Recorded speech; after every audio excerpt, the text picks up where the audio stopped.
नमस्कार,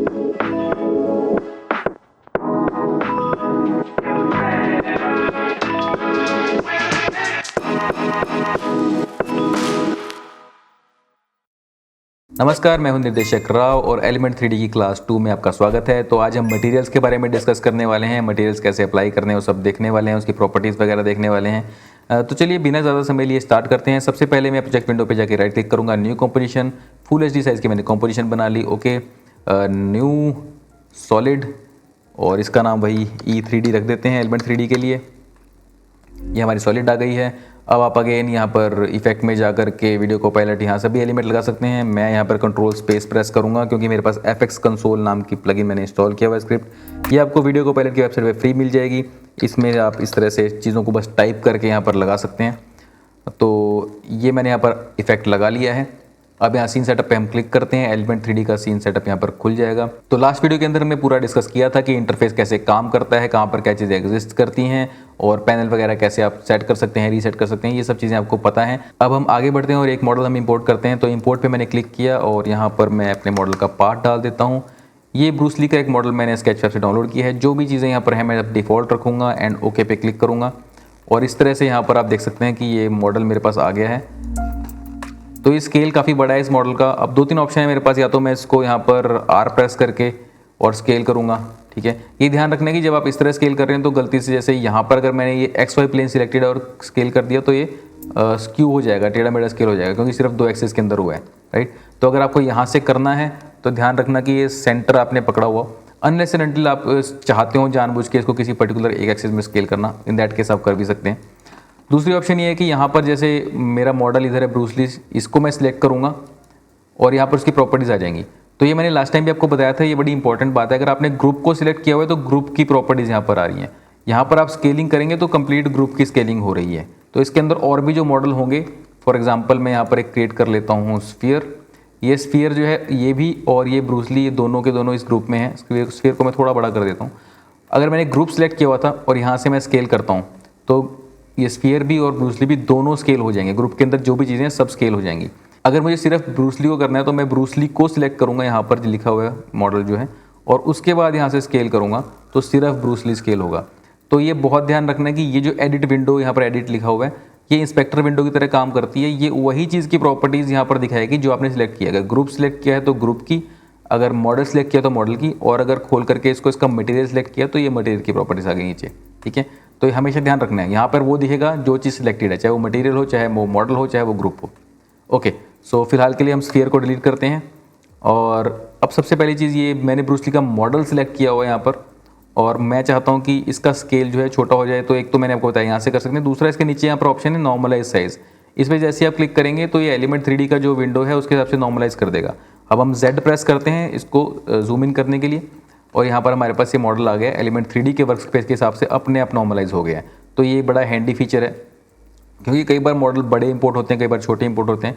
तो यहाँ से आप इन चीज़ों को जो है सबको नॉर्मलाइज करके इस ग्रिड के ऊपर ला सकते हो।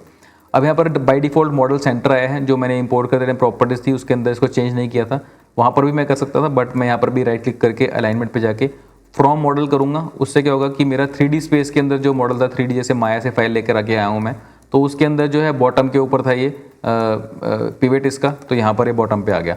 अगर हाँ, हो सकता है आपने वहाँ पर कहीं और किया हो, मान लीजिए हैंड के ऊपर था आपका पिवेट वहाँ पे, और आप चाहते हैं बॉटम पे आए यहाँ पर, तो आप राइट क्लिक करके अलाइनमेंट पे जा करके यहाँ पर बॉटम भी कर सकते हैं।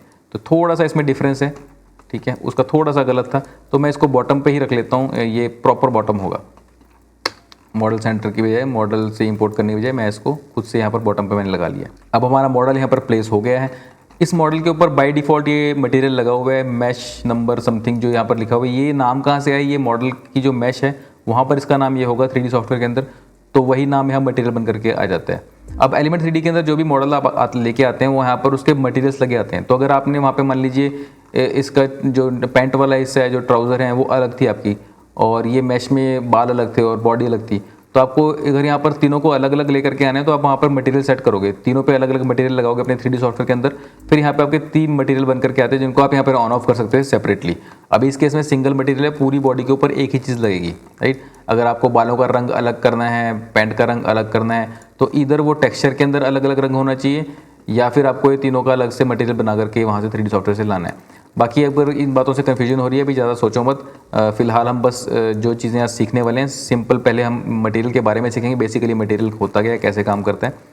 तो इस मटेरियल को सबसे पहले हम इसका नाम चेंज कर सकते हैं। डबल क्लिक इसके ऊपर करोगे आप, यहाँ पर आपके पास ऑप्शन है। तो मैं इसका नाम मान लो ब्रूस मैट कर देता हूँ, ब्रूसली मटेरियल। ओके पे क्लिक करता हूँ तो ये यहाँ पर नाम चेंज हो गया, आप देख रहे हो, ठीक है। तो इस तरह से आप इसको रीनेम कर सकते हो। और अब नीचे जो प्रॉपर्टीज़ हैं इसके ऊपर आने से पहले मैं आपको यहाँ पर प्रीसेट पे क्लिक करता हूँ और ये कुछ यहाँ पर फिजिकल पे क्लिक करते हैं। ये कुछ डिफ़ॉल्ट मटेरियल एलिमेंट 3D के अंदर होते हैं, तो इनको आप ड्रैग ड्रॉप कर सकते हो। मान लीजिए मैंने इसको उठा के यहाँ पे ड्रॉप कर दिया तो ये मेटल डिफ्यूज़ मटेरियल यहाँ पर लिखा हुआ है, यहाँ पर लग गया। और आप देख सकते हैं यहाँ पर नाम भी चेंज हो गया, मेटल डिफ्यूज़ लिखा हुआ आ गया है, ठीक है। तो आपको ये डिफ्यूज़ मेटल वाली फील आ रही है। अगर आप यहाँ पे क्रोम डाल देते हैं तो ये आपको शाइनी क्रोम वाली फील आ जाएगी। अब ये ड्रैग ड्रॉप यहाँ पर भी कर सकते हैं और डायरेक्टली मॉडल पर भी कर सकते हैं, दोनों तरह से मटेरियल अप्लाई हो जाएगा आपका। तो ये ब्लैक ग्लॉस मैंने लगाया, ब्लैक ग्लॉस की फील आ गई है। ये जो भी चीज़ें आप कर रहे हैं उसके बाद में आप अगर राइट क्लिक करेंगे और यहाँ पर रीसेट पे क्लिक करेंगे तो आपका डिफ़ॉल्ट मटेरियल जो है एलिमेंट 3D का वो आ जाएगा। ये ज़्यादातर सॉफ्टवेयर के अंदर डिफ़ॉल्ट मटेरियल ऐसा ही होता है, ग्रे कलर का, without any shine and other stuffs. तो कहीं पे इसको जैसे माया में लैम्बर्ट बोल दिया जाता है, तो अलग अलग सॉफ्टवेयर के अंदर हो सकता है इसका नाम डिफरेंट हो। ये एक तरह का फ्लैट डिफ़ॉल्ट मटेरियल हम 3D वर्ल्ड के अंदर यूज़ करते हैं, ग्रे कलर का, without any specific physical properties. अब यहाँ से हम शुरू करेंगे, इसका नाम मैं फिलहाल यही रहने देता हूँ, डजेंट मैटर। और नीचे हम यहाँ पर आएंगे तो मटेरियल की प्रॉपर्टीज़ हैं। यहाँ पर सबसे ऊपर जो पैनल है ये है टेक्सचर्स का, राइट। तो इस टेक्सचर्स के पैनल को हम डिस्कस करेंगे डिटेल के अंदर PBR की वीडियो के अंदर। फिलहाल हम करेंगे बेसिक सेटिंग से शुरू। अब यहाँ पर बेसिक सेटिंग्स जो हैं, यहाँ पर डिफ्यूज़ कलर है इस टाइम वाइट। अगर मैं इसको क्लिक करके यहाँ पर ब्लैक करता हूँ, देख रहे हैं यहाँ पर ब्लैक हो गया। और इस तरह से मैं जहाँ को भी इसे मूव कर रहा हूँ वो कलर मैं सिलेक्ट कर सकता हूँ। इधर से जो है इसको ब्लू, ग्रीन, कोई भी हू मैं दे सकता हूँ इसके अंदर, ठीक है। तो फिलहाल हम इसको कर लेते हैं कुछ, मान लीजिए ग्रीन टोन के अंदर इसको रख लेते हैं। तो मैंने इसको फिलहाल ये बेसिक ग्रीन कलर दे दिया है। अब इसके अंदर आपको कुछ चीज़ें और नज़र आ रही हैं, हल्की फुल्की शाइन इसके अंदर अब थोड़ी सी एविडेंट होने लगी जब हमने कलर चेंज किया है। कलर के अलावा एक और ऑप्शन है डिफ्यूज़ में, यहाँ पर आप इसका मल्टीप्लायर है। तो बेसिकली अभी इसकी वैल्यू 1 है, इसको हम बढ़ा भी सकते हैं। तो मैं आपको ज़्यादा बढ़ा के दिखाता हूँ, 100 मैंने जैसे किया। तो आप देख रहे हैं जैसे मैंने 100 किया तो जो डिफ्यूज़ कलर है जहाँ पर भी वो इस टाइम विजुअल है वो आपको जो है बहुत ज़्यादा ब्राइट ग्रीन नज़र आ रहा है। और अगर मैं इसको 1 कर देता हूँ तो इसकी डिफ़ॉल्ट रेंज है, अगर 0 कर देता हूँ तो ये डिफ्यूज़ बिल्कुल ख़त्म हो गया। अभी भी ग्रीन नज़र आ रहा है, बट जो मेन डिफ्यूज़ कलर से इन्फॉर्मेशन आ रही थी वो नहीं आ रही है अभी स्पेकुलर और रिफ्लेक्टिविटी और इन चीज़ों से जो है वहाँ से जो आउटपुट निकल के आ रही है वो आपको नज़र आ रही है। इसको मैं वापस से 1 कर देता हूँ। एम्बिएंट फिलहाल डिस्कस नहीं करेंगे, बाद में देखेंगे। इसको ग्लॉसीनेस जो है ये बेसिकली 100% है अभी, तो इस वजह से ये शाइनीनेस जो आ रही है आपको नज़र, ये ग्लॉसीनेस 100% होने की वजह से नज़र आ रही है। अगर मैं इसको 0 कर देता हूँ तो देख रहे हैं वो जो एक वेटनेस थी, जो गीला गीला सा लग रहा था, वो चीज़ अब यहाँ पर ख़त्म हो गई है। इसको जितना बढ़ाऊंगा उतना वो वेटनेस इसके अंदर आ जाएगी, ग्लॉसीनेस इसके अंदर आ जाएगी। उसके अलावा ये है स्पेकुलर मल्टीप्लायर। इसको अगर आप बढ़ाते हैं और कम करते हैं तो आपकी स्पेकुलर हाईलाइट्स इंक्रीज़ हो जाती हैं। अगर आपको यहाँ पर दिख नहीं रही होंगी ठीक से, मैं आपको थोड़ा क्लोजअप से दिखाता हूँ। यहाँ शोल्डर के आसपास और ये जहाँ पर देख रहे हैं थोड़े ब्राइट स्पॉट हैं। अगर मैं स्पेकुलर मल्टीप्लायर को बढ़ाता हूँ तो देख रहे हैं ये थोड़े और ब्राइट हो रहे हैं ज़्यादा। तो ये वाला पोर्शन जो है, तो मैं इसको अगर यहाँ पर 100% करता हूँ 100, तो ये देख रहे हैं बहुत कम इंटेंसिटी हो गई है। तो इनको अगर बिल्कुल 0 कर देंगे तो ख़त्म हो जाएंगे, और बढ़ाएंगे तो ये इस तरह शाइन की जो स्पेक्स हैं, हाईलाइट्स हैं, वो यहाँ पर आपको नज़र आएंगी। फिलहाल हम इसे वापस 100 कर देते हैं। एनवायरनमेंट मल्टीप्लायर है नेक्स्ट ऑप्शन, ये बाय डिफ़ॉल्ट 100 है। इसको इससे ज़्यादा भी कर सकते हैं और कम भी कर सकते हैं। तो मैंने 0 कर दिया तो जो एनवायरनमेंट से लाइटिंग का इफेक्ट आ रहा था वो यहाँ पर ख़त्म हो गया।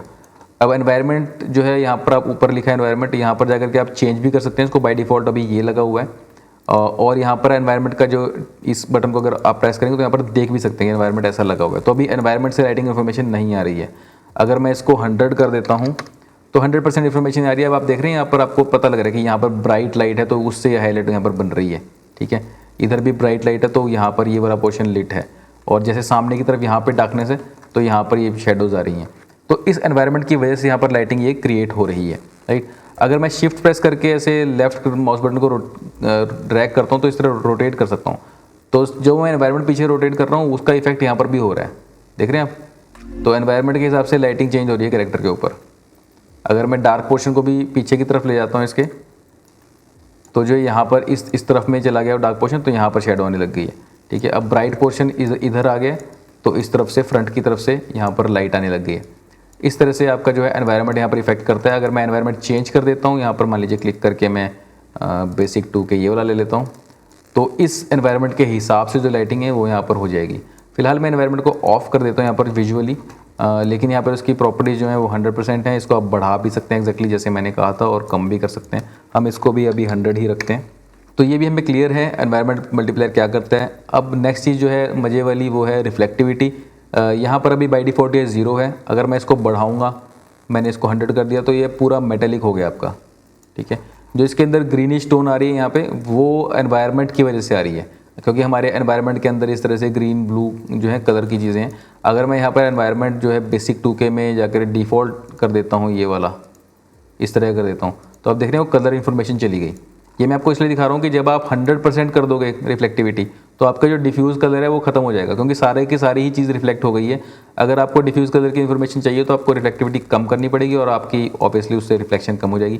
तो आप इसको मेटलनेस की तरह समझ सकते हैं कि ये 100% मेटेलिक हो गया है यहाँ पर, और इसका जो कलर है, रिफ्लेक्टिव कलर है, वो वाइट है। तो ये इस तरह का नज़र आ रहा है। अगर मैं यहाँ पर वाइट पे क्लिक करके इसको यहाँ पर रेड कर देता हूँ, तो आपने देखा कि अब जैसी रेड मैंने किया इसको, तो यहाँ पे थोड़ी सी मेरी डिफ्यूज़ की भी वापस आ गई ग्रीन, और रिफ्लेक्शन वाले पार्ट के अंदर रेड कलर आ गया। तो ये हालांकि किसी भी आइडियल सिचुएशन में ऐसा चाहिए नहीं होगा आपको, बट हाँ, दिस इज़ द ऑप्शन। अगर आपको कुछ इस तरह का करना हो, क्रेजी इफेक्ट बनाना हो, तो आप इससे बना सकते हैं। फिलहाल मैं इसको वापस वाइट कर लेता हूँ। तो रिफ्लेक्टिविटी हमारी 100% है। और अभी आपको एक चीज़ मैं दिखाना चाहता हूँ कि अभी रिफ्लेक्टिविटी 100% में इस तरह का नज़र आ रहा है। अगर मैं इसकी ग्लॉसीनेस इस टाइम पे थोड़ी कम करता हूँ, तो आप देख रहे हैं कि जो शाइन है वो थोड़ी सी स्प्रेड आउट हो रही है, राइट। तो ये एक डिफरेंट टाइप का इफेक्ट आ रहा है। तो मेटालिक ही अभी भी लग रहा है, लेकिन थोड़ा सा जैसे ब्रश्ड मेटल होता है उस तरह का नज़र आ रहा है। अगर मैं ग्लॉसीनेस को फुल रखता हूँ, तो ये बिल्कुल जो है शाइनी मेटल नज़र आ रहा है आपको। तो ग्लॉसीनेस और रिफ्लेक्टिविटी का तालमेल से आप जो है डिफरेंट टाइप की प्रॉपर्टीज़ जो है मेटालिक भी क्रिएट कर सकते हैं। फिलहाल हम ग्लॉसीनेस को वापस फुल कर देते हैं, रिफ्लेक्टिविटी को 0 कर देते हैं। रिफ्लेक्टिविटी को हमने देख लिया। अगला चीज़ है रिफ्रैक्शन। रिफ्रैक्शन और रिफ्लेक्शन में क्या फ़र्क है? रिफ्लेक्शन बेसिकली जब कोई लाइट किसी सरफेस पे टकराती है और उस सरफेस पे टकरा करके पूरी वापस बाउंस हो जाती है, उसको बोलते हैं रिफ्लेक्शन। और वो बाउंस लाइट हमारी आंखों में आती है और सरफेस के जो अपर पोर्शन है उसको ही रिफ्लेक्ट करती है। Refraction on the other hand, इसमें क्या होता है, लाइट टकराती है सरफेस के ऊपर और कुछ लाइट तो रिफ्लेक्ट हो जाती है और कुछ लाइट चली जाती है सरफेस के अंदर, और उसकी वजह से सरफेस के अंदर तक की चीज़ नज़र आती है, ट्रांसपेरेंसी नज़र आती है। उस चीज़ को हम बोलते हैं रिफ्रैक्शन। तो अगर रिफ्रैक्शन को मैं यहाँ पर इंटेंसिटी को कर देता हूँ फुल, तो ये बेसिकली ग्लास टाइप की थोड़ी फीलिंग आ जाएगी। और इसके अंदर भी आप जो है कलर इसका चेंज कर सकते हैं। मान लीजिए यहाँ पर मैं इस कलर को कर देता हूँ ग्रीन, इसी टाइप का। तो आप देख रहे हैं थोड़ा थोड़ा ये जेली जैसी फीलिंग आ रही है। अगर मैं लाइटिंग को इधर मूव करता हूँ तो आपको थोड़ा थोड़ा ये देखिए इस तरह थोड़ा लगेगा, थोड़ा थोड़ा ये वो गमी होती है, कैंडी टाइप की होती है ना, जो उस तरह की फीलिंग आ रही है। इसके थ्रू लाइट पास हो रही है, ये आर पार नहीं कर रही है लाइट। तो अगर घुमाऊंगा इसको तो आपको देखने में पता लग रहा होगा। इसमें एक और चीज़ है इंटेंसिटी के अलावा, जैसे इंटेंसिटी से तो आप सिर्फ ये कंट्रोल कर सकते हैं कितना रिफ्लेक्टिव हो, उसके अलावा नीचे डिस्टॉर्शन भी है और इसके ब्रैकेट में लिखा हुआ IOR। IOR की फुल फॉर्म है इंडेक्स ऑफ रिफ्लेक्शन। अब यहाँ पर 1.5 लिखा हुआ, तो 1.5 रिफ्लेक्टिव इंडेक्स होता है ग्लास का। तो इस टाइम पे ग्लास वाली फीलिंग दे रहा है।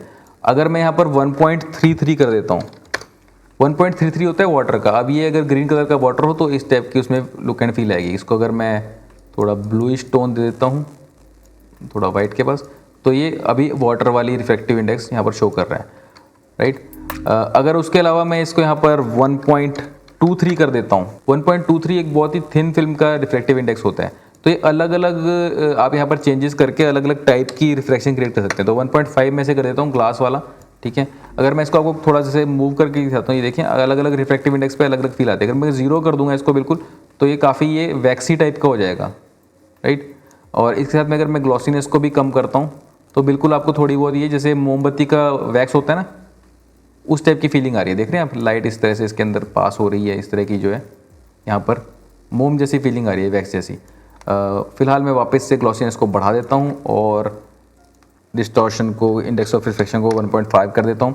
और अगर आपको पूरी लिस्ट चाहिए अलग अलग रिफ्लेक्टिव इंडेक्सेस की, तो आपको वो गूगल पे मिल जाएगी, विकीपीडिया पे जैसे आप देख सकते हैं। यहाँ पर एयर, कार्बन डाइऑक्साइड सबका यहाँ पर दिया हुआ है। यहाँ पर रिफ्लेक्टिव इंडेक्स का नंबर दिया हुआ है, यहाँ पर नेबर मटेरियल है, हीलियम का यहाँ पर 1.00 है। तो अगर 1 होगा तो बेसिकली रिफ्रैक्शन उसकी होगी ही नहीं, 1 पे 0 होती है रिफ्रैक्शन। तो ये 1.0036 है, तो बहुत हल्की रिफ्रैक्शन है यहाँ पर। तो जैसे आप आगे बढ़े, यहाँ पर 1.333 जो है ये वाटर का है, जैसे मैंने आपको बताया था एग्जांपल के अंदर। इस तरह से और भी बहुत सारे मटेरियल के यहाँ पर रिफ्रैक्टिव इंडेक्स आपको मिलेंगे। यहाँ पर सारे के सारे आपको मे बी कभी यूज़ भी नहीं होने होंगे। जैसे मान लीजिए vegetable oil, in any case आप वेजिटेबल ऑयल आपको रेंडर करना पड़ रहा है तो आप 1.47 रख सकते हो ऐसे चेक करके, हालांकि सारे इस्तेमाल होते नहीं है। बाकी एक ग्लास और क्राउन ग्लास, प्योर ग्लास जो आपको 1.5 टू 1.50 से 1.54 के बीच में मिलेंगे। आपको बताया था मैंने 1.5 आप रख सकते हैं ग्लास के लिए। इसी तरह से और भी ये सारे ऑप्शंस हैं। अगर आपको बाई चांस कभी इस तरह की ज़रूरत पड़ती है, जिंक ऑक्साइड को आपको रेंडर करना है तो 2.4 आप रखेंगे। ये आप यहाँ से टैली कर सकते हैं। वापस चलते हैं हम अपने एलिमेंट 3D के अंदर। तो हमने इसको अभी 1.50 रखा हुआ है ग्लास वाला, उससे हमारे को ऐसी लुक एंड फील आ रही है। अब इसमें एक इशू ज़रूर रहता है एलिमेंट 3D के रिफ्रैक्शन के अंदर, और वो इशू ये है कि इसके थ्रू जो पीछे वाली ऑब्जेक्ट है वो नज़र नहीं आती। वो बड़ा एक इशू है। अगर मैं एनवायरनमेंट यहाँ पे ऑन कर देता हूँ तो आप देख सकते हैं कि इस एनवायरनमेंट के अंदर जो है पीछे डार्कनेस है, तो इसके थ्रू ये डार्कनेस नज़र आ रही है, राइट। अगर मैं यहाँ पर रिफ्रैक्शन को कर देता हूँ 0 और रिफ्लेक्टिविटी को कर देता हूँ फुल, तो इसमें डिफरेंस आपको नज़र आएगा। रिफ्लेक्टिविटी में क्या है कि यहाँ पर जो है अभी ब्राइटनेस नज़र आ रही है, क्योंकि इसके सामने की तरफ ब्राइट वॉल है, उससे यहाँ पर ब्राइट लाइट रिफ्लेक्ट हो रही है। अगर मैं रिफ्लेक्शन को 0 करता हूँ और रिफ्रैक्शन को 100% करता हूँ तो यहाँ पर ब्राइटनेस की बजाय डार्कनेस आ गई, क्योंकि अभी इसके थ्रू नज़र आ रहा है तो पीछे की डार्क वॉल नज़र आ रही है। अब अगर मैं यहाँ लाता हूँ, इधर ब्राइट वॉल है पीछे तो ब्राइटनेस नज़र आ रही है, इधर बहुत ब्राइट वॉल है तो बहुत ब्राइटनेस नज़र आ रही है, यानी कि इसके थ्रू जो है बैक साइड का एनवायरनमेंट नज़र आ रहा है। बट जो एक इशू है इसके अंदर आफ्टर इफेक्ट्स के एलिमेंट 3D के रिफ्रैक्शन के अंदर, वो ये है कि मैं यहाँ पर कोई और अगर ऑब्जेक्ट क्रिएट करता हूँ, लाइक मैंने ये स्फीयर क्रिएट कर लिया, इसको मैं ऊपर लाता हूँ, इसको मैं इसके पीछे ले जाता हूँ, आपको इसके थ्रू पीछे की ऑब्जेक्ट नज़र नहीं आ रही, राइट। देख सकते हैं स्फीयर आपको नज़र नहीं आ रहा। अगर मैं स्फीयर के ऊपर कोई जैसे रेड मटेरियल डाल देता हूँ, ये देखिए इसके थ्रू आपको ये नज़र नहीं आ रहा। चाहे मैं इसको ब्राइट वाली साइड पे रख के दिखा देता हूँ आपको, यहाँ पे तो आइडियली तो ये होना चाहिए ना कि पीछे ये स्फीयरिकल बॉल जो है नज़र आनी चाहिए, बट इसमें नहीं आती। ये आई डोंट नो क्यों है ये इशू, बट एलिमेंट 3D के अंदर ये इशू है। और इसके वर्क अराउंड भी हैं। वर्क अराउंड इस टाइप से है कि अगर आपने इसको जैसे मटेरियल को हम वापस से इस पे आ जाते हैं ब्रूस ली वाले मटेरियल पे, और फ़िलहाल ये बीच के ऑप्शन हम देखेंगे। फ़िलहाल मैं एक बार बिल्कुल नीचे जा रहा हूँ यहाँ पर, और यहाँ पर नीचे जा कर के एक ऑप्शन आपको मिलती है फोर्स ओपेसिटी। तो ये ओपेसिटी 100% है, अभी इसकी मतलब 100% ये ओपेक है, नज़र आ रहा है। अगर इसको मैं थोड़ा सा कम करता हूँ यहाँ पे, थोड़ी सी इसको ज़बरदस्ती बेसिकली इसकी ओपेसिटी कम करता हूँ, तो इसके थ्रू वो स्फीयर नज़र आना शुरू हो गया। बट ये ट्रू रिफ्रैक्शन नहीं, क्योंकि स्फीयर की शेप एक्जैक्टली सेम है। जब रिफ्रैक्ट होती है लाइट तो उसके अंदर कुछ जो है डिस्टॉर्शन भी आती है, क्योंकि आपने नोटिस किया होगा जब हम रिफ्रैक्शन यहाँ पर देख रहे थे तो यहाँ पर IOR जो है इंडेक्स ऑफ रिफ्रैक्शन, इसको यहाँ पर डिस्टॉर्शन भी लिखा हुआ है। जब भी इंडेक्स ऑफ रिफ्रैक्शन के हिसाब से लाइट जब पास होती है तो कम ज़्यादा के हिसाब से यहाँ पर कुछ ना कुछ डिस्टॉर्शन उस पीछे वाली चीज़ के अंदर नज़र आनी चाहिए थी, जो कि नज़र नहीं आ रही है, क्योंकि हमने यहाँ पर थोड़ा सा चीट किया है। हमने इसको यहाँ से ऐसे ओपेसिटी को गिरा करके हम इसको रिफ्रैक्टिव, तो ये रिफ्रैक्टिव नहीं हो रहा है, बेसिकली ये ट्रांसपेरेंट हो रहा है थोड़ा सा। तो ये कुछ इश्यूज़ हैं। हाँ, बल्कि हाँ थोड़ा बहुत आपका काम चलाने वाला काम बन जाता है, बट ये ट्रूथफुल नहीं है, एकदम बिल्कुल सही रिफ्रैक्शन नहीं है। उसके वर्क अराउंड भी हैं जो कि हम अभी डिस्कस नहीं करेंगे, आगे डिस्कस करेंगे। फिलहाल मैं इसको वापस 100 कर देता हूँ और वापस आ जाते हैं अपना रिफ्रैक्शन पे। बाकी इन विंडोज़ के अंदर आपको इजीली अगर मूव करना है तो यहाँ पर ऊपर इन सब के शॉर्टकट पे दिए हुए हैं। जैसे पहले वाले पे मैं आता हूँ, यहाँ पर लिखा है मटेरियल टाइप, इस पर मैं क्लिक करता हूँ तो ये सबसे टॉप पे आ जाएगा। मटेरियल टाइप जो है फिजिकल शेडर है हमारा। ये मैंने आपको पहले बताया भी था कि फिजिकल शेडर हमने यूज़ करना है। वैसे सिर्फ 2 ऑप्शन है। स्टैंडर्ड शेडर पे आप जाएंगे तो देख रहे हैं इस तरह का नज़र आ रहा है। स्टैंडर्ड शेडर रियलिस्टिक नहीं होता। फिजिकल शेडर जो है, फिजिकली बेस्ड रेंडरिंग जो है वो रियलिस्टिक ज़्यादा होती है, तो आप फिजिकल शेडर इस्तेमाल करेंगे। अब मुझे यहाँ पर ऊपर से डायरेक्टली जाना है रिफ्रैक्शन पे, तो यहाँ पर मैं देख सकता हूँ ये रिफ्लेक्टिविटी है, ये रिफ्रैक्शन है। इस पर मैं क्लिक करूँगा डायरेक्टली उसी विंडो पे पहुँच जाऊँगा। हालांकि ये सारे के सारे यहीं पर हैं, स्क्रॉल भी कर सकते हैं आप इसको ऐसे, बट अगर तेज़ी से पहुँचना है तो यहाँ पर आप जिस पे क्लिक करेंगे देख रहे हैं स्क्रॉलर वहीं पहुँच गया। जिस डब्बे पे आप क्लिक करेंगे वहीं स्क्रॉलर पहुँच जाएगा। तो हम वापस से रिफ्रैक्शन पे आ जाते हैं। ये रिफ्रैक्शन हमने यहाँ पर देख लिया है। अभी मैं इसको भी वापस से 0 कर देता हूँ और स्फीयर को हम कर देते हैं हाइड। इसके बाद नेक्स्ट पार्ट है इल्यूमिनेशन। अगर मैं इसको यहाँ पर इंटेंसिटी 0 है, इसको बढ़ाता हूँ तो ये देख रहे हैं ये बेसिकली इसमें लाइट ग्लो करने लग गई है।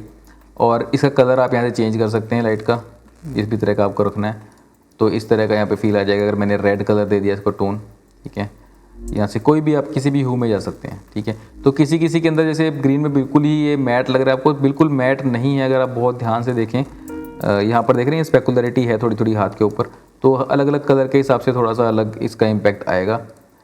मैं इसको यहाँ पर थोड़ा ऐसा कर देता हूँ जिसमें थोड़ा नज़र भी आए। तो ये ब्लू जो हम करते हैं तो इससे यहाँ पर नज़र आ रहा है। अब मैं इसकी इंटेंसिटी बढ़ाता जा सकता हूँ, जितनी मर्जी कम कर सकता हूँ, ये मेरे हाथ में है कितना मुझे कंट्रोल करना है। अगर यहाँ पे आप यूज़ डिफ्यूज़ कलर पे क्लिक करते हैं तो ये डिफ्यूज़ कलर की जो इन्फॉर्मेशन है उसको लेगा लाइटिंग क्रिएट करने के लिए। अगर आपका टेक्सचर लगे तो उस टेक्सचर से ये इन्फॉर्मेशन लेगा, उसमें जो ब्राइट पार्ट हैं उनको ग्लो करेगा। फिलहाल मैं इसे ऑफ कर देता हूँ क्योंकि मुझे आपको दिखाने एक चीज़ ये है फ्रेनेल जो लिखा हुआ है।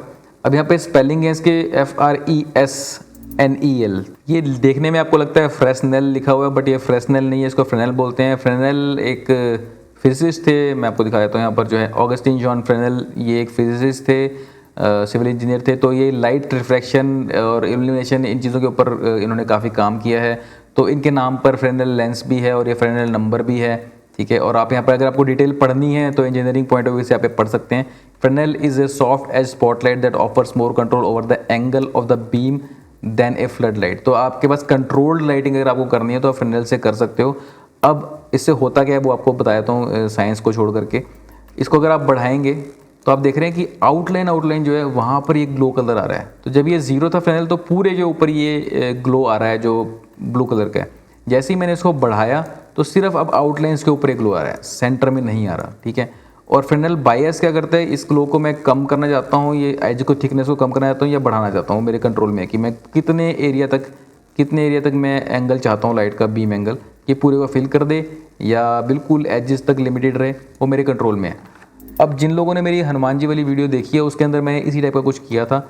उसके लिए सबसे पहले तो मैं क्या करता हूँ, डिफ्यूज़ कलर में जा करके इसको ब्लैक कर देता हूँ और ताकि आपको देख करके समझ में आ जाए। और यहाँ पर मैं इसको ऐसा कर देता हूँ। तो ब्रह्मास्त्र का इफेक्ट जब मैंने बनाया था तो उसके अंदर यही चीज़ हो रखी थी कि आउटलाइन के अंदर है और इस आउटलाइन को आप कंट्रोल कर सकते हैं। जैसे बिल्कुल फाइन करना चाहता हूँ पतली आउटलाइन, या फिर बढ़ाना चाहता हूँ कि थोड़ी ज़्यादा सेंटर तक डिटेल आए। प्लस इसके अंदर अभी ये रिफ्लेक्शन इसकी नज़र आ रही है, बेसिकली ग्लॉसीनेस नॉट रिफ्लेक्शन। तो ग्लॉसीनेस वैल्यू को मैं यहाँ पे कम कर दूंगा तो इस तरह से मेरे पास थोड़ा सा मैट वो चीज़ आ जाएगी। अब ये मेरे पास ब्लैक कलर है और सिर्फ आउटलाइंस हैं, उसी टाइप का इफेक्ट जैसा हनुमान जी वाली वीडियो में मैंने किया था। जिन लोगों ने वीडियो नहीं देखी है मैं आई बटन में लिंक दे देता हूँ, आप जाकर के देख सकते हैं कैसे मैंने वो क्रिएट किया था इफेक्ट। अगेन ये फ्रेनेल से आप चीज़ें अचीव कर सकते हैं। फिलहाल अगर मैं इसको यहाँ पर फ्रेनेल 1 है, इसको नेगेटिव भी आप कर सकते हैं। अगर मैं इसको माइनस की तरफ ले जाऊँगा तो आप देख रहे हैं ये इस तरह से कुछ अगेन थोड़ा सा ये डिफरेंट टाइप का इफेक्ट आ रहा है। और फ्रेनेल बायस को चेंज करके आप यहाँ से कुछ हाई कीड मेटेलिक लुक भी यहाँ से क्रिएट कर सकते हैं just by using Fresnel settings, right. तो मैं बहुत बार Ctrl+Z प्रेस कर रहा हूँ ताकि ओरिजिनल पोजीशन पे मैं पहुँच जाऊँ। तो हमने इल्यूमिनेशन भी यहाँ पर देख लिया। हो सकता है आपको हल्का फुल्का जो पीछे बारिश की साउंड आ रही हो, मे बी थोड़ा यहाँ पर ड्रिजलिंग शुरू हो गई है, अगर उससे कोई डिस्टर्बेंस होती है उसके लिए क्षमा चाहता हूँ। अब इल्यूमिनेशन के बाद जो नेक्स्ट चीज़ है वो है सब सरफेस स्कैटरिंग। और सब सरफेस स्कैटरिंग को अभी हम डिस्कस नहीं करेंगे क्योंकि इसको डिस्कस करने से पहले हमें लाइटिंग को डिस्कस करना पड़ेगा और लाइटिंग वाले चैप्टर के बाद में हम इसके ऊपर वापस आएंगे। नेक्स्ट है वायर फ्रेम। वायर फ्रेम क्या करता है, इस पर जैसे आप क्लिक करेंगे तो ये ऑब्जेक्ट का वायर फ्रेम यहाँ पे आपको विजिबल हो जाएगा। अगर मैं जूम इन करता हूँ तो ये इसका वायर फ्रेम है। ये बहुत हाई पॉली मॉडल था जो मैंने डाउनलोड किया था, तो उसका वायर फ्रेम कुछ इस तरह का नज़र आता है। अगर आपका कोई लो पॉली मॉडल होगा, लाइक ये स्फीयर को हम देख लेते हैं। ये स्फीयर को मैंने ऑफ कर दिया था, यहाँ से मैं ऑन कर लेता हूँ इसको, विजिबिलिटी इसकी। अब इसका जो ये पेंट रेड है इस पर मैं जाता हूँ और वायर फ्रेम को ऑन करता हूँ तो देख सकते हैं आप इसके अंदर इतना वायर फ्रेम डिटेल है इसकी। अच्छा, एक और इंटरेस्टिंग चीज़ ये है कि जो हमारे पास प्रिमिटिव्स हैं, मैंने यहाँ से क्रिएट किया स्फीयर ये, तो जो भी प्रिमिटिव्स हैं इसके अंदर जो ये सारे बने हुए हैं इन सब की कुछ प्रॉपर्टीज़ आप चेंज भी कर सकते हैं। अभी मैंने मटेरियल सेलेक्ट किया, अभी मैं स्फीयर का मॉडल सेलेक्ट करता हूँ और यहाँ पर कुछ प्रॉपर्टीज़ जो है मुझे सेगमेंट यहाँ पर नज़र आ रही हैं, इसको मैं ज़्यादा कर सकता हूँ, कम कर सकता हूँ, उसके हिसाब से इसका वायर फ्रेम देखने चेंज होगा। अगर मैं सिर्फ 1 सेगमेंट रखूँगा तो स्फीयर आपका इस तरह का नज़र आना शुरू हो जाएगा। तो अगर आपको ये शेप चाहिए बाई चांस तो आप स्फीयर लेकर के उसकी सेगमेंट कम कर देंगे तो ऐसी शेप आपको आ जाएगी। और बाय डिफ़ॉल्ट जो 6 है उसमें आपको जो है काफ़ी ठीक स्फीयर मिल जाता है वैसे तो। मैं इसका एक बार यहाँ पर जा कर के मटेरियल मैंने सेलेक्ट किया और वायर फ्रेम को मैं ऑफ़ कर देता हूँ। अगर मैं इसके बिल्कुल यहाँ पर एज के पास जाता हूँ तो आप देख रहे हैं यहाँ पर ये स्मूथनेस नहीं है, यहाँ पर देख रहे हैं ये बॉक्स अभी भी नज़र आ रहा है। तो इतना जूम इन करने पे आपको पता लग रहा है कि ये अभी भी इसमें सेगमेंट जो है 100% स्मूथनेस आपको दे नहीं रहे। तो आपको किसी केस में बहुत क्लोजअप जाना है तो आप यहाँ पर स्फीयर मॉडल पे जा करके और आपको स्मूथ ये चाहिए तो यहाँ पर सेगमेंट बढ़ा सकते हैं। जितनी सेगमेंट बढ़ाएंगे उतना ही देख रहे हैं राउंडनेस यहाँ पर आपको मिल जाएगी, ठीक है। और अगेन अब मैं पेंट में जाता हूँ और यहाँ पर इसको वायर फ्रेम को मैं ऑन करता हूँ तो ये आपको दिख रहा है कि यहाँ पर इतनी डेंस मैश हो चुकी है, ये वायर फ्रेम इतना आपका आ चुका है। थोड़ा सा मैं इसे कम करता हूँ, फिर से 6 कर देते हैं समझने के लिए अभी। और पेंट रेड में आकर के वायर फ्रेम के अंदर कुछ और ऑप्शंस भी हैं कि वायर की थिकनेस कितनी रखनी है। विड्थ अभी 1 है, इसको आप बढ़ा सकते हैं, मोटा भी कर सकते हैं वायर फ्रेम को, पतला भी कर सकते हैं। फिल मोड अभी सॉलिड है कि आपको जो कलर है वो भी नज़र आए और वायर फ्रेम भी नज़र आए। और यहाँ पर आप सॉलिड से लाइंस ऑन कर सकते हैं, तो आपको सिर्फ वायर फ्रेम की लाइंस ही नज़र आएंगी, ठीक है। और लाइन के अंदर भी कलर ऑप्शन है या फिर मटेरियल, फ्रॉम मटेरियल। अगर मैं फ्रॉम मटेरियल करता हूँ तो आपको देख रहे हैं ये मटेरियल जो था इसका रेड वाला, उसकी प्रॉपर्टीज यहाँ नज़र आ रही हैं। तो उसकी शाइनीनेस वगैरह सब चीज़ें जो इसकी हैं वो इसमें नज़र आ रही हैं। अगर विड्थ को हम बढ़ाएंगे तो आप देख सकते हैं इसके अंदर ये ग्लॉसीनेस वगैरह भी मटेरियल की आ रही है। और अगर हम सिर्फ कलर करते हैं तो फ्लैट कलर आएगा। यहाँ पे जो भी कलर आप सेलेक्ट कर सकते हैं, वाइट कर लेंगे तो वाइट हो जाएगा।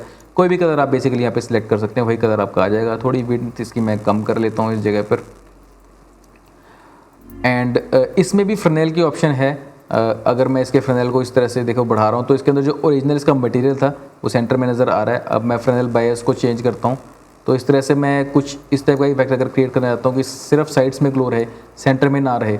और सेंटर में मैं ब्लैक चाहता हूँ तो ऊपर जा कर के इसका डिफ्यूज़ जो है उसको रेड की जगह पे मैं ब्लैक कर दूँगा। और माइल्डली जो ग्लॉसीनेस भी मुझे नहीं चाहिए तो मैं कम कर दूँगा। तो अभी एक डिफरेंट टाइप की चीज़ बन गई है कि सिर्फ वायर फ्रेम के अंदर भी साइड के अंदर आपका ग्लो है और सेंटर में नहीं है। तो कभी आपको इस तरह का मटेरियल क्रिएट करना हो बाई चांस तो आप यहाँ से क्रिएट कर सकते हैं। तो मैं वापस से Ctrl+Z प्रेस कर रहा हूँ, फ्रनेल को 0 कर देते हैं।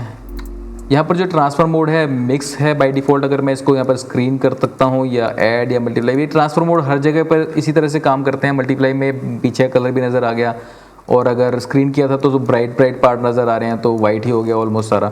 तो इस तरह से ये जो है वायर फ्रेम काम करता है। जहाँ पर भी आपको ट्रांसफर मोड की ऑप्शन मिलेगी, बेसिकली वो कैसे पीछे वाली कलर के साथ में मिक्स होना है वो चीज़ होती है। तो इसको डिफ़ॉल्ट मिक्स पे ही हम रखेंगे, वही यहाँ पर फिलहाल ठीक एक्ट कर रहा है।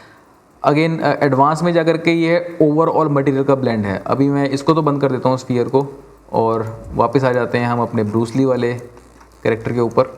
इसके अंदर जो है मैं सबसे पहले तो वायर फ्रेम को ऑफ कर देता हूँ और इसके बाद चलते हैं एडवांस मोड में। एडवांस मोड में आप देख रहे हैं यहाँ पर ब्लेंड है। बाय डिफ़ॉल्ट ये नॉर्मल रहता है, तो उसमें क्या ओपेक आपका मटेरियल नज़र आता है, या ट्रांसपेरेंट अगर आपने किया हो तो ट्रांसपेरेंट नज़र आता है। अगर मैं यहाँ पर इसको एडिशन में कर देता हूँ, ऐड पे कर देता हूँ, तो ये ओपेक होते हुए भी ये पीछे वाली लेयर के साथ में एडिशनली जो है ब्लेंड हो रहा है। जैसे नॉर्मल हम कहीं पे भी आप आफ्टर इफेक्ट्स या प्रीमियर प्रो आपने किया हुआ है कोई भी सॉफ्टवेयर इस तरह का, तो हम कोई भी 2 लेयर को इस तरह एडिटिवली ब्लेंड कर सकते हैं, स्क्रीन मोड में ब्लेंड कर सकते हैं। स्क्रीन मोड थोड़ा सा उससे कम ब्राइट होता है ऐड से, और यहाँ पे नॉर्मल कर सकते हैं। तो नॉर्मल ही आप रखेंगे मोस्टली केस में। सिर्फ यहाँ पर ऑप्शन बताने के लिए मैंने आपको बता दिया। किसी पर्टिकुलर केस में आपको कुछ इस तरह की चीज़ चाहिए हो तो आप इस्तेमाल कर सकते हैं इसको। फोर्स ओपेसिटी आप पहले भी देख चुके थे, बट यहाँ से अगेन मैं दिखा देता हूँ आपको। इसको 0 कर सकते हैं, अब ओपेसिटी 0 हो गई। यहाँ से बीच में मिक्स कर सकते हैं, 100% कर सकते हैं डिपेंडिंग अपॉन योर रिक्वायरमेंट। ये रिफ्रैक्शन का काम नहीं करती, बट हाँ फोर्सफुली आप इसको जो है थोड़ा ट्रांसपेरेंट अगर करना चाहें तो कर सकते हैं चीज़ों को। अल्फा थ्रेशोल्ड की ज़रूरत नहीं है। स्मूदिंग 100% है, इसको अगर आप 0 कर देंगे तो स्मूथनेस कम हो जाएगी। ये देखने के लिए हमको पास जाना पड़ेगा इसके मॉडल के। देखने पे स्प्लॉची सा हो गया है ये। उसका रीज़न ये है कि अगर मैं इसको वायर फ्रेम दिखाता हूँ आपको, तो जो मेरे पॉलीगन थे ना उस टाइप की, ये हर एक पॉलीगन का ये नॉर्मल यहाँ पर जो है हार्ड एज के साथ नज़र आ रहा है, हार्ड एज नज़र आ रही है यहाँ पर। अगर मैं यहाँ पर स्फीयर मॉडल को खोलता हूँ, एक्चुअली आपको उसमें ज़्यादा क्लियर नज़र आएगा क्योंकि उसमें ये चीज़ थोड़ी कम है। और स्फीयर मॉडल का जो है मैं उसको डिफ़ॉल्ट रीसेट कर देता हूँ मटेरियल को। अब यहाँ पर नीचे जा कर के मैं इसकी जो स्मूथनेस है इस मटेरियल की, इसको 0 कर देता हूँ। तो ये देख रहे हैं आप जितने भी पॉलीगन हैं इसके, ये सारे के सारे हार्ड एजेस में नज़र आने लगे हैं। तो स्मूथनेस को जब आप बढ़ाएंगे, स्मूदिंग को बढ़ाएंगे, तो ये हार्ड एजेस आपकी ख़त्म होती जा रही हैं, और 100% कर देंगे तो बिल्कुल ये स्मूथ एजेस नज़र आ जाएंगे, राइट। तो स्मूथनेस बेसिकली बस विजुअली उस हार्ड एजेस को ख़त्म कर देती है। अब वापस इसको हाइड कर देते हैं और ब्रूस ली वाले मॉडल पे आते हैं, ठीक है। इसकी भी स्मूथनेस हम 100% कर देते हैं, स्मूदिंग। और ये कुछ ऑप्शंस हैं। विजिबल टू कैमरा, बेसिकली अगर ये बाय डिफ़ॉल्ट ऑन ही होती है, अगर मैं इसे ऑफ़ कर दूंगा तो ये दिखना बंद हो जाएगा। बट आप सोचेंगे फिर इसको तो ये तो हाइड करना ही होगा। ये हाइड करना नहीं है, अभी ये विजिबल टू कैमरा नहीं रहा इस टाइम पे, लेकिन कहीं पे अगर रिफ्लेक्शंस कास्ट हो रही होंगी तो रिफ्लेक्शंस में नज़र आ रहा होगा। विजिबल टू रिफ्लेक्शंस हटा देंगे तो वहाँ से भी चला जाएगा। अगर विजिबल टू कैमरा ऑन रखा और विजिबल टू रिफ्लेक्शन ऑफ कर दिया तो वैसे नज़र आएगा यहाँ पर, लेकिन रिफ्लेक्शंस के अंदर नज़र नहीं आएगा। ये सारी चीज़ें हम डिटेल में रिफ्लेक्शंस की क्लास के अंदर भी देखेंगे। फिलहाल आप बस ये समझ लीजिए कि ये चीज़ें ऑन ऑफ कर सकते हैं आप। कास्ट शेडो की ये शेडो कास्ट करे या नहीं, शेडो रिसीव करे या नहीं, ये सब चीज़ें आपके पास यहाँ पर हैं। Ambient occlusion mode by default on है, इसको मैं यहाँ से इग्नोर कर सकता हूँ।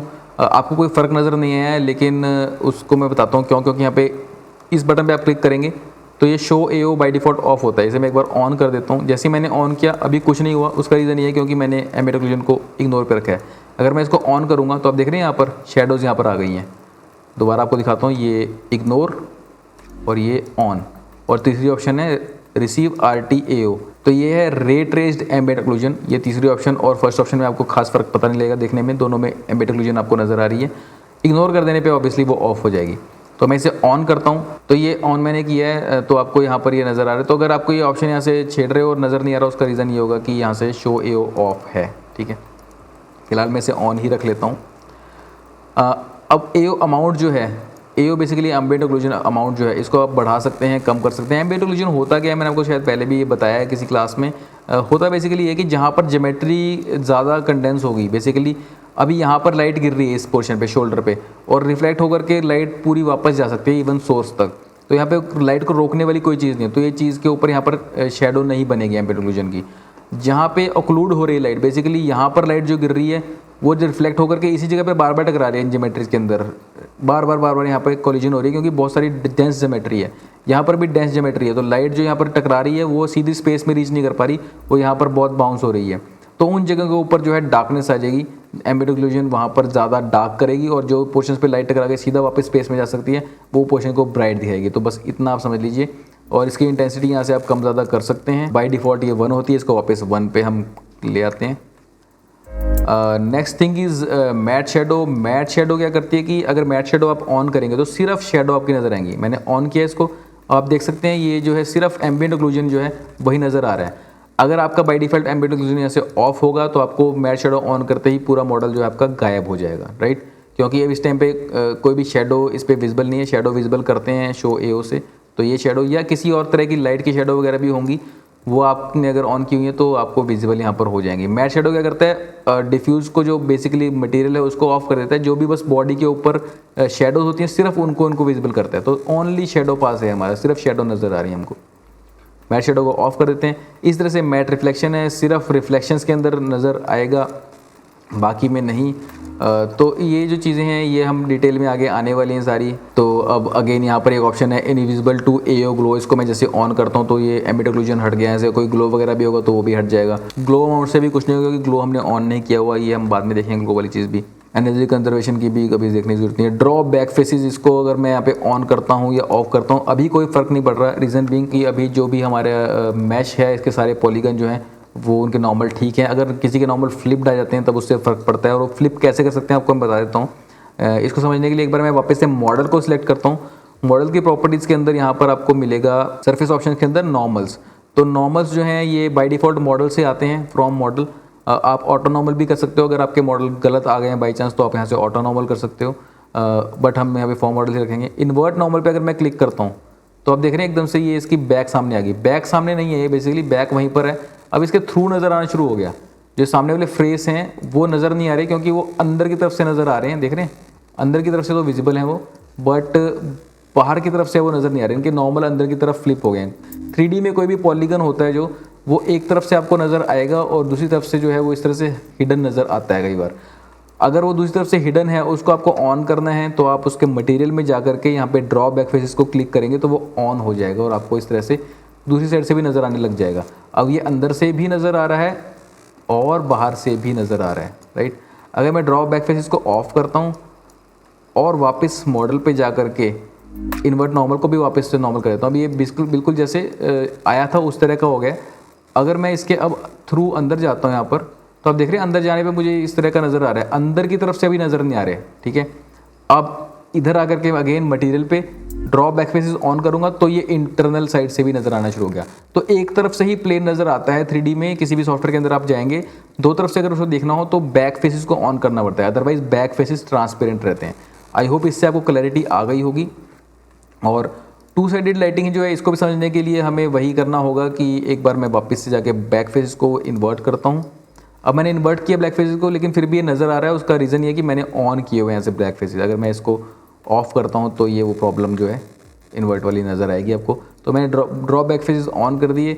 अब यहाँ पे टू साइडेड लाइटिंग है, इसको मैं ऑफ़ करूँगा या ऑन करूँगा तो उसके हिसाब से चेंजेस आएंगे। रीज़न बीइंग अब ये इस टाइम पे टू साइडेड लाइटिंग ऑन है, यानी कि जो बैक फेस हमको नज़र आ रहा है जिसको हमने फोर्सफुली ऑन किया हुआ है उसके ऊपर भी लाइट इम्पैक्ट करे।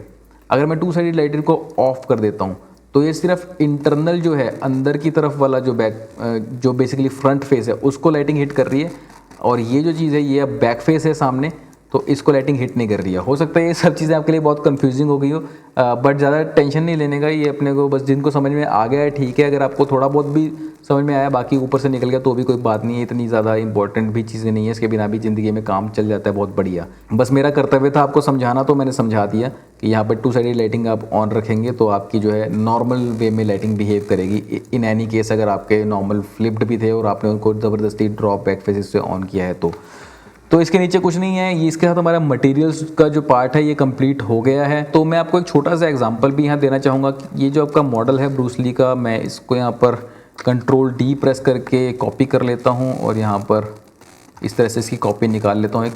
अब मैं जो बाय डिफ़ॉल्ट गोल्ड मटेरियल है फिजिकल मटेरियल में ये अप्लाई कर देता हूँ दोनों के ऊपर। तो दोनों पे मैंने गोल्ड अप्लाई कर दिया और ये देख रहे हैं जैसे मैंने नया मटेरियल अप्लाई किया तो फिर से बैक फेसेस जो हैं इसके, क्योंकि मैंने इन्वर्ट कर दिए थे तो ये वही प्रॉब्लम नज़र आ रही है। तो या तो मुझे इनके अंदर जाकर के मटेरियल्स के बैक फेसेस को ऑन करना पड़ेगा क्योंकि यहाँ पर ये बाय डिफ़ॉल्ट ऑफ हो गए हैं, ठीक है। बट मैं क्या करूँगा ये मैं नॉर्मल जो है इसको ठीक कर दूँगा, मैश को सिलेक्ट करूँगा और यहाँ पर जो नॉर्मल्स थे इनको इन्वर्ट नॉर्मल को हटा दूँगा, दूसरे वाले में भी मैं इन्वर्ट नॉर्मल को हटा दूँगा। अब ये दोनों पे डिफ़ॉल्ट गोल्ड लगा हुआ है, ठीक है। और मैं एनवायरनमेंट भी चेंज करना चाहूँगा यहाँ पर। इस टाइम पर मैं कोई डिफरेंट एनवायरनमेंट रख लेते हैं यहाँ पर, राइट, ये रख लेते हैं हम। तो इसके अंदर क्योंकि मल्टीपल पीछे रिफ्लेक्शन पॉइंट्स हैं उसकी वजह से जो है थोड़ा एक गोल्ड की फील ज़्यादा हमको आ रही है यहाँ पर। अब मैं इस वाले को कौन सा ये वाला, हाँ, इसके मटेरियल पे जाता हूँ, कुछ छोटे से चेंजेस करता हूँ और देखते हैं हम गोल्ड को क्या बेटर कर सकते हैं या क्या इससे कुछ हम ज़्यादा अच्छा निकाल सकते हैं जो डिफ़ॉल्ट है। तो इस मटेरियल पे आकर के मैं यहाँ पे ऊपर जाता हूँ, यहाँ पर गोल्ड की रिफ्लेक्टिविटी है, इंटेंसिटी इसकी फुल है और कलर इसका ये है गोल्ड रिफ्लेक्टिविटी का। इस कलर को आप चेंज कर सकते हैं अगर आपको लगता है कि आपकी लाइटिंग कंडीशन के अंदर आप थोड़ा सा ज़्यादा ब्राइट दिखाना चाहते हो गोल्ड को तो आप ऐसा कर सकते हो, राइट। तो थोड़ा सा मैंने ये किया तो इससे हल्का सा डिफरेंस यहाँ पे आ रहा है। उसके अलावा मैं ग्लॉसीनेस जो है इसको 81% है, इसको मैं बढ़ाता हूँ तो देख रहे हैं ज़्यादा शाइनी हो रहा है, और कम करता हूँ, थोड़ा और कम करता हूँ तो 61% के आसपास जो है ये थोड़ी उस टाइप की एक फीलिंग आ रही है कि गोल्ड से थोड़ा सा ये कम ग्लॉसीनेस है। लेकिन अगर आपने कई फिल्मों के अंदर देखा होगा इस टाइप का गोल्ड के कुछ बिस्किट्स वगैरह की ऐसी शाइन रहती है, तो मैंने इसको भी थोड़ा बढ़ाया है, 66 किया है। हालांकि वो डिफ़ॉल्ट है आफ्टर इफेक्ट्स का, बट ये वाला जो है इसके अंदर एक डिफरेंट टाइप की प्रॉपर्टी मुझे नज़र आ रही है जो कि मुझे पर्टिकुलरली ज़्यादा इंटरेस्टिंग लग रही है। अगर मुझे गोल्ड बनाना हो, गोल्ड स्टैचू बनाना हो तो मुझे ये ज़्यादा इंटरेस्टिंग लुक नज़र आ रही है रादर देन दिस वन। तो मैंने ये 2-3 चीज़ें जो छेड़ी हैं इसके थ्रू मैं इतना डिफरेंट इसको कर सकता हूँ। इस वाले के अंदर जो है 81% की ग्लॉसीनेस, अगर इस वाले के अंदर मैंने 72 कर दी है तो उससे थोड़ा ये मेटेलिक भी लग रहा है, थोड़ा इसमें कलर इन्फॉर्मेशन भी मैंने बढ़ा दी है रिफ्लेक्टिविटी के थ्रू, राइट। और थोड़ी ग्लॉसीनेस कम करके थोड़ा सा इसको मैंने और फिजिकली थोड़ा मुझे लगता है बेटर लुक दी है। एक्यूरेट नहीं कहूँगा, थोड़ी बेटर लुक मेरे को लगता है ये यहाँ पर नज़र आ रही है। तो मैंने ज़रा से चेंज इस के डिफ़ॉल्ट मटेरियल के अंदर की और एक नया मटेरियल क्रिएट कर दिया। ये मैं आपको इसलिए बता रहा हूँ कि आप अपने काम करते टाइम भी इस तरह की चीज़ें कर सकते हैं। अब यहाँ पे क्रोम मटेरियल है या मेटल डिफ्यूज है, ये आपको बनाने के लिए इसको ड्रैग ड्रॉप करके भी कर सकते हैं। अगर मैं सिर्फ इसी गोल्ड के अंदर जो है रिफ्लेक्टिविटी को वाइट कर देता हूँ तो देख रहे हैं उसी टाइप का कुछ मटेरियल बन गया। इसको मैं ब्लैक कर देता हूँ, थोड़ा सा डार्क कर देता हूँ तो डिफरेंट मटेरियल बन गया। कोई भी और कलर कर देता हूँ तो ये अब एक अलग टाइप का मेटल बन गया कि इसका कलर ऐसा है, इस टाइप का कोई मेटल हो। अब मैं आपको क्यों बोल रहा हूँ ये चीज़ें अपने आप से चेंज करने के लिए, उसका रीज़न ये है कि आफ्टर इफेक्ट्स का जो डिफ़ॉल्ट सिस्टम है ना सारा, वो इतना फिजिकली एक्यूरेट भी नहीं है। अगर मैं आपको ग्लास यहाँ पे थ्रो करता हूँ, ग्लास का हमने मटेरियल डाल दिया, राइट। अब मैंने आपको बताया था ग्लास का रिफ्रैक्टिव इंडेक्स 1.5 होता है। यहाँ पर आप ग्लास के इस पे जाएंगे, रिफ्लेक्शन पे देखें तो यहाँ पे 2.37 इसका रिफ्रैक्टिव इंडेक्स आया हुआ है, तो ये गलत है। अगर मैं इसको मूव कर रहा हूँ तो ये इतना ग्लास वाली फीलिंग, ग्लास वाला आपको लग रहा है अभी, लेकिन अगर मैं इसको 1.5 करूँगा तो एक्चुअल ग्लास वाली फीलिंग आएगी। 1.5 करते ही देख रहे हैं अब इसकी रिफ्लेक्शन वगैरह जैसे मूव कर रही हैं तो ये नेचुरल ग्लास वाली चीज़ आ रही है। तो जो डिफ़ॉल्ट हैं इसके इन्होंने गोल्ड लिख दिया, जो 100% ज़रूरी नहीं कि वो गोल्ड का ही मटेरियल की प्रॉपर्टीज़ हों। आप इनको चेंज करके अपनी लुक डेवलपमेंट के हिसाब से चेंज कर सकते हैं। वैसे भी क्रिएटिव फ्रीडम होती है। फिजिकली एक्यूरेट का मतलब ये नहीं है कि आपको सिर्फ नंबर्स ही इनपुट करके आपको सही यहाँ पर लुक लेकर करनी है। जो आपको देखने में विजुअली अच्छा लग रहा है वो आपको अचीव करना है। नंबर्स आपको हेल्प करते हैं उस चीज़ के आसपास पहुँचने के लिए। उसके बाद अब मुझे लग रहा है कि ये 1.5 ठीक है, ये ग्लास का है, पर मुझे लुक अच्छी नहीं लग रही। हो सकता है मुझे 1.6 पे थोड़ा बेटर लग रहा हो मेरी रिफ्लेक्शन वगैरह के हिसाब से, तो मैं इसको इतना रख लूँगा। ज़रूरी नहीं है कि मुझे 1.5 रखने का, ग्लास का उतना ही होता है। सो ये आप विजुअली देख करके इन प्रॉपर्टीज़ को छेड़ करके अलग अलग लुक्स अचीव कर सकते हैं। आशा करता हूँ कि ये क्लास में आपको कुछ नया सीखने को मिला होगा। अगर आपको ये वीडियो पसंद आई तो इसे लाइक कीजिए, शेयर कीजिए, सब्सक्राइब कीजिए मेरे यूट्यूब चैनल को और नोटिफिकेशन बेल दबा दीजिए एंड ऑल नोटिफिकेशन ऑन कर दीजिएगा ताकि नेक्स्ट वीडियो की नोटिफिकेशन आपको टाइमली मिल जाए। उसके अलावा मेरे सोशल मीडिया के लिंक्स यहाँ पर दिए हुए हैं, सब पर जाकर के लाइक शेयर सब्सक्राइब वगैरह कर दीजिए। अभी के लिए इतना ही, मिलते हैं नेक्स्ट क्लास में। तब तक के लिए राव की ओर से नमस्कार।